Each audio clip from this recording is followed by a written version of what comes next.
అందరికీ వందనాలండి. దేవత్వం యొక్క స్వభావములో పరిశుద్ధత ఒకటి. దేవుడు పరిశుద్ధుడు, పాపం లేనివాడు దేవుడు. మనిషి పాపి కానీ దేవుడు పరిశుద్ధుడు ప్రియులారా. అందుకే దేవుడు అంటాడు, నేను పరిశుద్ధుడై ఉన్న ప్రకారం మీరును పరిశుద్ధులుగా ఉండాలని మానవులకి ఆజ్ఞాపించాడు.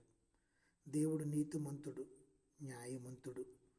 దేవుడు అబద్ధమాడడు, ఆయన సత్యవంతుడు, పక్షపాతి కూడా కాడు, అన్యాయస్తుడు అంతకంటే కాదు. దేవుడు తన క్రియలన్నిటిలో కూడా నీతిమంతుడు. పరిశుద్ధత బట్టి దేవుడు వంటి వాడు ఎవ్వరు కూడా లేరు.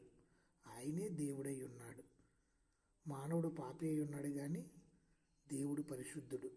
ఎవరు పరిశుద్ధులో ఆయనే దేవుడు. ఆయన స్వభావంలో పరిశుద్ధత ఒకటి.